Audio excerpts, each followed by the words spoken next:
Assalamualaikum warahmatullahi wabarakatuh. Perkenalkan nama saya Selvatika Sari dari 12 IPA 6, di mana di sini saya akan mempresentasikan hasil kerja saya tentang kasus suap proyek di Kalimantan Selatan. Baiklah, Komisi Pemberantasan Korupsi menetapkan 3 orang tersangka dalam kasus dugaan korupsi penerimaan hadiah atau janji terkait pengadaan barang dan jasa di Kabupaten Hulu Sungai Utara, Kalimantan Selatan pada tahun 2021 sampai 2022, di mana mereka ialah Kepala Dinas Umum Penataan Ruang dan Pertahanan Kabupaten Hulu Sungai Utara sekaligus pejabat pembuat komitmen dan kuasa pengguna anggaran.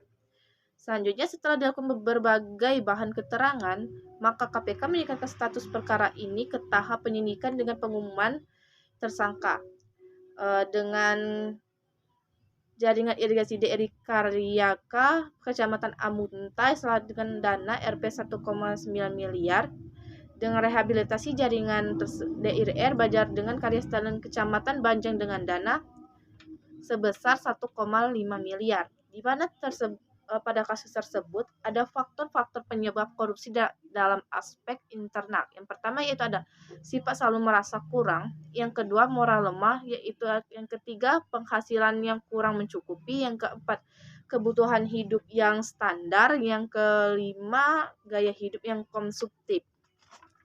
Selanjutnya, di mana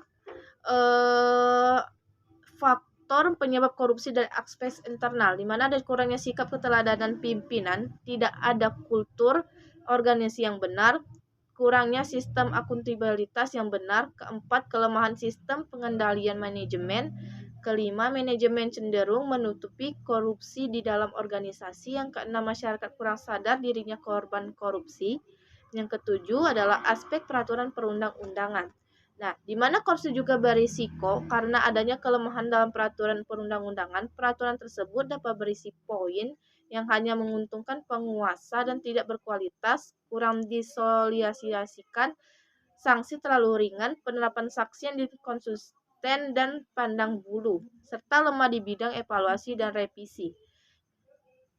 Atas perbuatannya, Maliki selaku penerima suap disangkakan melanggar pasal 12A, pasal 12B, atau pasal 11 Undang-Undang Pemberontakan Tindak Pidana Korupsi. Sementara Mahaini dan Farsriyadi selaku pemberi suap disangka melanggar pasal 5 ayat 1 dan pasal 5 ayat 1B atau pasal 13 Undang-Undang Pemberantasan Tindak Pidana Korupsi. Di mana penenangan kasus yaitu lembaga penyidik melakukan penahanan terhadap 3 tersangka tersebut waktu 20 hari yaitu di rumah tahanan negara.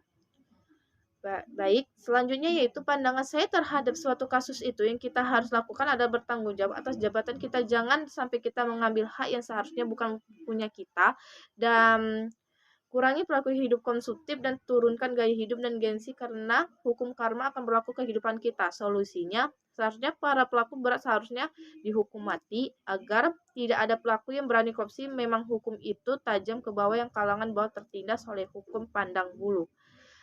Baiklah, mungkin itu saja presentasi yang bisa saya jelaskan tentang kasus suap proyek di Kalimantan Selatan. Kalau ada kesalahan kata, saya mohon maaf. Terima kasih. Wassalamualaikum warahmatullahi wabarakatuh.